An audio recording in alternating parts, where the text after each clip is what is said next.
Bonjour chers téléspectateurs, je suis Anna Poulou Ardo, Madame Ndao, formatrice en lettres classiques au CRFPE de Dakar. Nous avons le plaisir de vous présenter votre nouvelle émission intitulée Du mythe au dico en toute subtilité. Du mythe au dico sera présenté par Madame Anna et moi-même El Hadji Malick Sy Gueye, formateur en lettres modernes au CRFPE de Louga. On parle de mythe et de dictionnaire.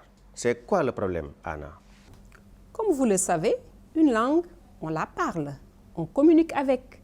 Est-ce que dans le fond, nous comprenons le sens? La problématique nous interpelle tous. En effet, Anna, de nombreux mots et expressions de la langue française que nous utilisons tous les jours tirent leur origine de la mythologie gréco-latine. Une langue, c'est aussi des subtilités, des secrets. Et ici, avec nous, avec vous et nous irons à la découverte d'autres particularités que nous appelons les détails de taille de la langue. Aujourd'hui, nous allons voir une très belle expression, le talon d'Achille. Le talon d'Achille.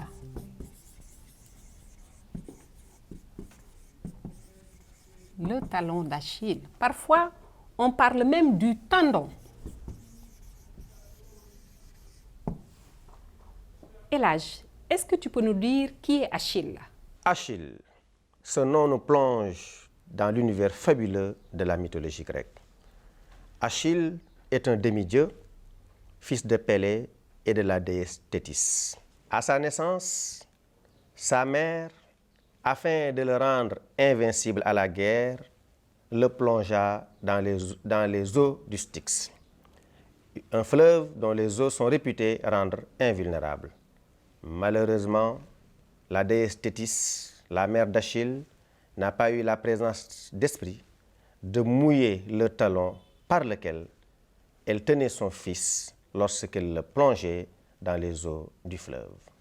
Comme nous le voyons à l'image, nous avons ici Thétis, la mère d'Achille, la déesse Thétis, entourée de nymphes, c'est-à-dire ses servantes, en train de plonger le bébé Achille dans les eaux du Styx. Et comme vous le remarquez aussi, elle l'a tenu par le talon. Et c'est ça où se trouve exactement le problème.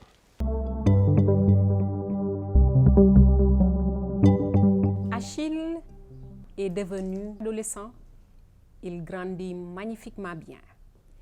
Mais au cours de son adolescence, il y a une guerre, une grande guerre, la guerre de Troie. C'est une guerre qui coûtera beaucoup aux Grecs. Alors, qu'est-ce qui se passe?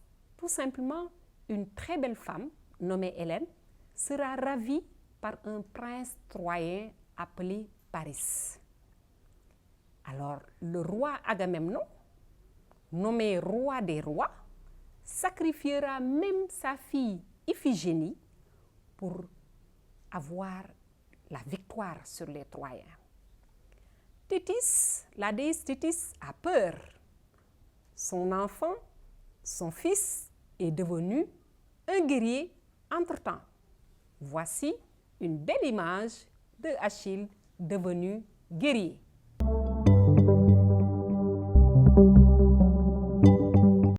Alors, chers téléspectateurs, vous voyez sur l'écran Achille, le héros. Achille si fort, Achille si invincible. Vous voyez le sabre tout ensanglanté, vous voyez le bouclier, le grand bouclier du héros, et vous voyez aussi le casque que tous les grands héros grecs portaient. Et bien sûr, sur son visage, vous avez son regard plein de courage et d'ambition. Chers téléspectateurs, sa mère Thétis a peur. Son fils est devenu un grand guerrier. Mais elle va trouver une ruse. Elle va déguiser Achille en jeune fille parce que tout le monde sait qu'à l'époque, les femmes, les jeunes filles n'allaient pas à la guerre. Malheureusement pour elle, il y a un oracle Et l'oracle fait un présage. Et à cette époque-là aussi, on écoutait les oracles.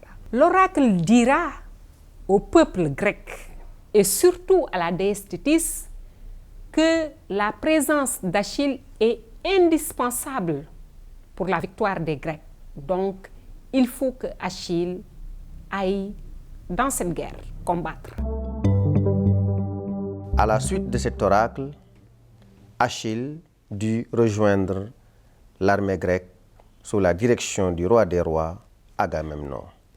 Bien entendu, protégé par les Eurysticks, invulnérable à toute atteinte mortelle, courageux, Achille fit preuve d'une grande bravoure et parvint à éliminer d'éminentes figures de l'armée de Troie comme Hector. Aucun coup, aucune arme ne parvenait à lui venir à bout.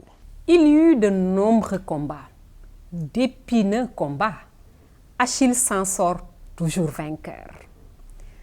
Alors, il y eut un ultime duel contre Paris.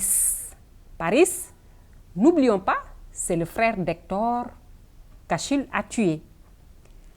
Et lors de ce combat, un dieu nommé Apollon, très en colère et très jaloux des performances du redoutable Achille, va entrer en jeu. Alors, le dieu Apollon, il révèle à Paris que Achille a un point faible, son talon. Alors, lorsque Paris dirige la flèche sur Achille, Apollon l'entraîne vers le talon et là, Achille est touché au talon.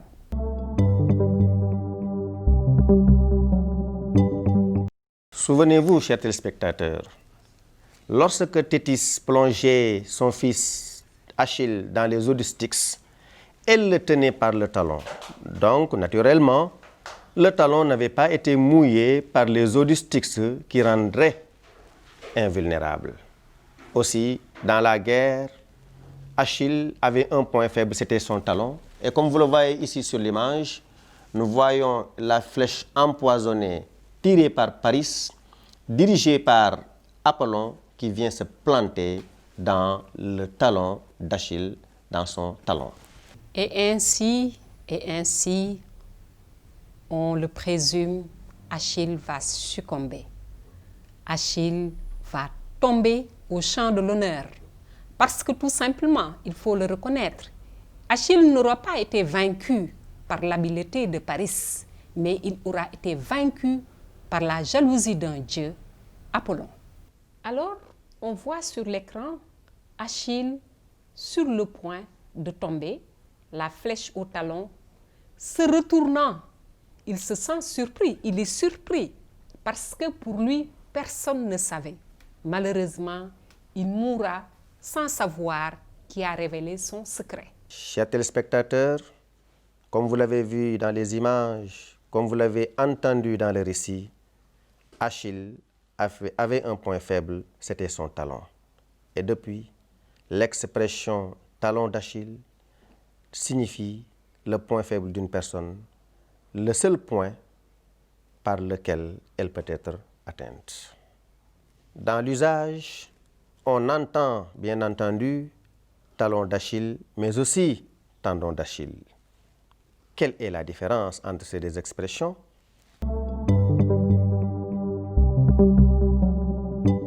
Alors, talon ou tendon, soyons clairs. Le talon est au-dessus du tendon. Donc, le tendon est la partie du muscle située au-dessous du talon. Après l'expression le talon d'Achille, nous avons un autre mot qui entre en jeu. Le mot akylodynie. Akylodynie.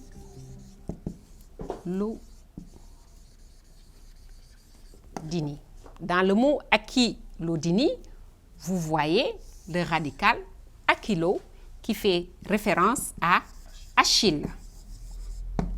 Alors, ce mot fait référence en médecine à la maladie du coureur.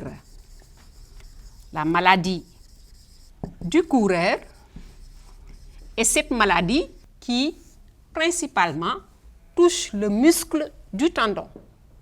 L'expression talon d'Achille a donné naissance à beaucoup de citations. Nous allons en citer deux.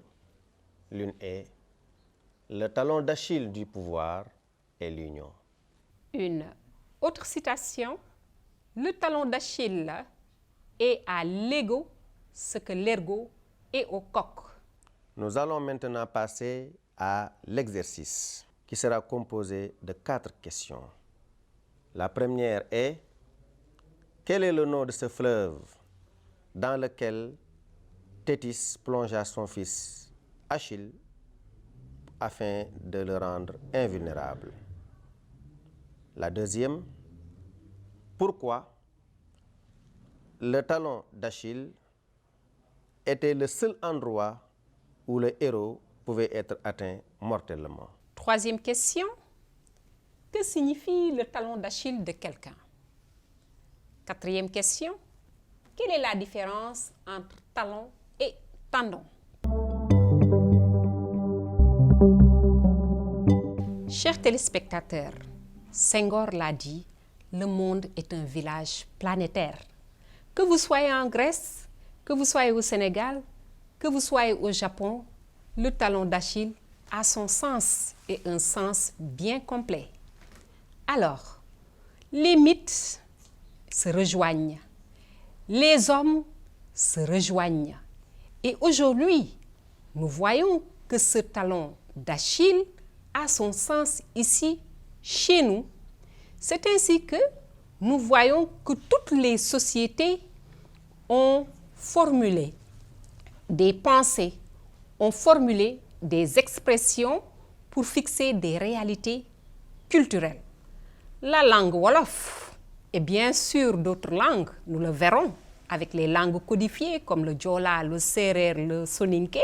La langue wolof regorge de formules dont on retrouve l'équivalence en français. L'expression talon d'Achille de quelqu'un renvoie au nom wolof tchat. Il fait référence à une anomalie. L'anomalie peut être physique, l'anomalie peut être morale.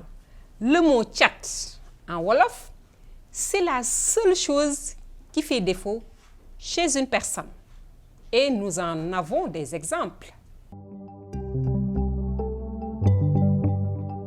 En fin de compte, l'équivalence en wolof semble même être beaucoup plus riche que l'expression en français. Parce que le nom tchat en wolof renvoie aussi bien à une anomalie physique qu'à une anomalie morale. Le tchat d'une personne peut être en effet ses maux de tête. Elle est en bonne santé, mais elle souffre de maux de tête.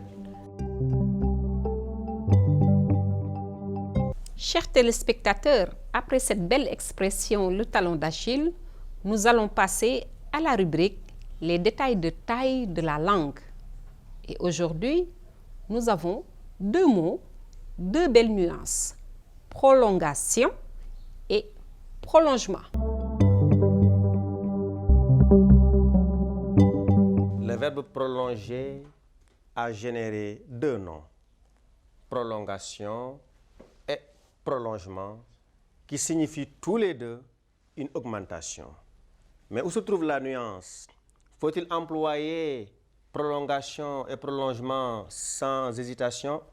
Absolument pas. La prolongation est une augmentation dans le temps et le prolongement est une augmentation dans l'espace. Après ces 2 belles définitions, nous pouvons donner 2 exemples. Premièrement, pour le mot prolongation, on peut dire l'arbitre a rajouté 3 minutes de prolongation pour le match. Pour le mot prolongement, on peut dire la population a sollicité le prolongement du mur du stade. Donc, chers téléspectateurs, une fois de plus, il faut éviter l'amalgame. Plus d'équivoque entre prolongation et prolongement.